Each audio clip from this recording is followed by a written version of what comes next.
Hello, my name is Vicki Harrington. I live in Calaveras County, California. I had 2 abortions in the early 1970s.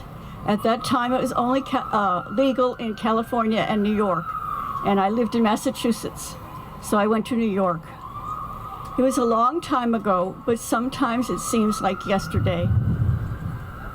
Some things about the abortion I will never forget. I was pregnant both times by the same man. He went with me to the first abortion. He did not want to get married, and I knew that if my parents found out I was sexually active, let alone pregnant, it would kill them. These were enough reasons for me to choose abortion. The second abortion that I had, he did not know about, and I went to that one by myself. I remember the procedure itself and feeling very removed from my body when it was being done. I remember nothing after the first one, but after the second one, I remember trying to console another woman who was crying after the procedure.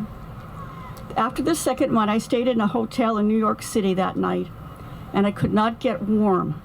I called the front desk and asked them to check the heater. There was nothing wrong with it.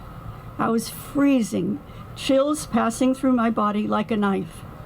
It was a sensation that would return to me many times over the years.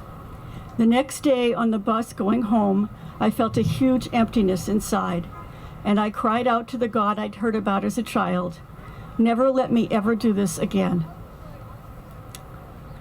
I got pregnant again by the same man. It sounds crazy, but I kept wanting to put those babies back in my womb. When I found out I was pregnant again, I was desperate. So desperate that I went to church. They had a guest speaker that day, and she talked about adoption. God had answered my cry to not do abortion again.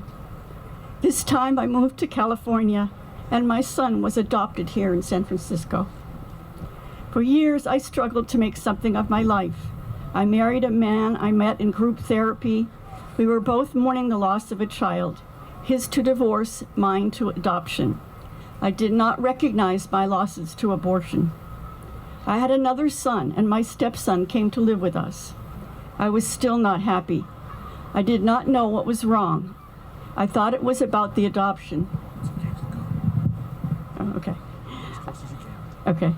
I thought it was about adoption, but it was an astute pregnancy center counselor said it was more likely about the abortions. I did not want to go there.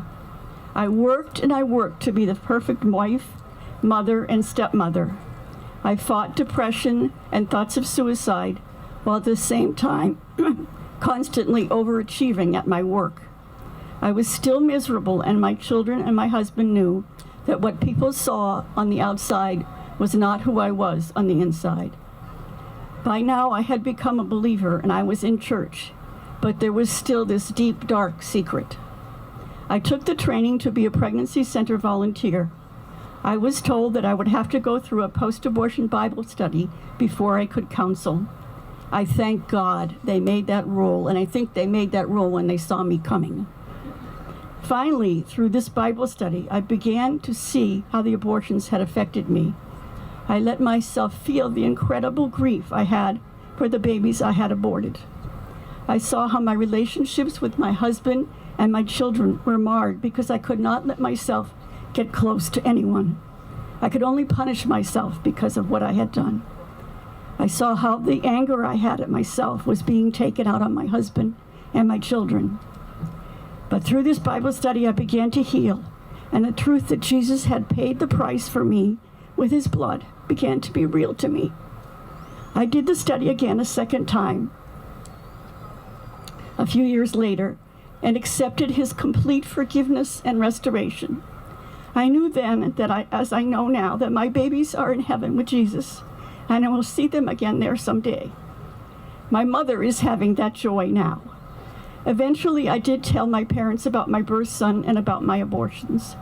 My mom never forgot any of my children's. When she was 94 and she was in a nursing home, she told me she had had a dream that 2 Irish ladies in the room next to her were taking care of all the aborted babies. I was able to share with her that she would meet them in heaven before I would, and would she please love them for me? We held hands and we wept over the loss that we both felt so intensely. I do not get that chilled sensation anymore, even standing up in front of all of you. I thought for so long that I would never never should have been born. But now I know that my purpose, his purpose for me is to lead other women in healing Bible study. I have met and I know so many women and men like myself who struggled for years and did not know why. And that is why I will be silent no more.